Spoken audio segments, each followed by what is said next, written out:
বয়সে ছোট হলেও দুষ্টুমিতে লামিন ইয়ামালের চেয়েও এক ধাপ এগিয়ে তার ৩ বছর বয়সী ছোট ভাই কেইন।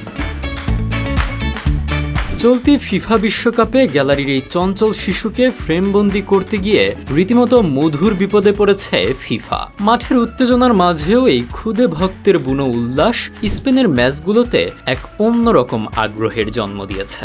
অস্ট্রিয়ার বিপক্ষে ম্যাচে হাত নেড়ে তার উদযাপন মুহূর্তেই ভাইরাল হয় এবং বেলজিয়ামের বিপক্ষেও স্টেডিয়ামের বিশাল স্ক্রিনে সাবলীল ভঙ্গিতে হাত নেড়ে দর্শকদের উন্মাদনায় ভাসায় সে।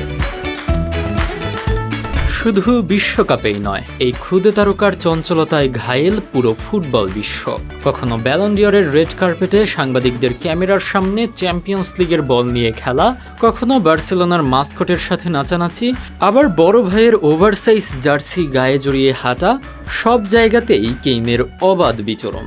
ইয়ামালের সাথে ঘরের ভেতরে টিকটক ডান্সের ভিডিওগুলোই বলে দেয় সে কতটা চটপটে। কেইন মূলত ইয়ামালের মায়ের দ্বিতীয় সংসারের সন্তান। ১৫ বছরের বড় ইয়ামালের পুরো জগৎ জুড়েই রয়েছে তার এই ছোট ভাই।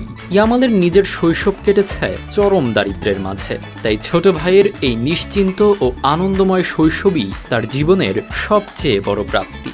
মাঠের ট্রফি বা খ্যাতির চেয়েও কেইনের এই মিষ্টি হাসি আর দুষ্টুমিগুলোই ইয়ামালের কাছে সবচেয়ে বেশি মূল্যবান।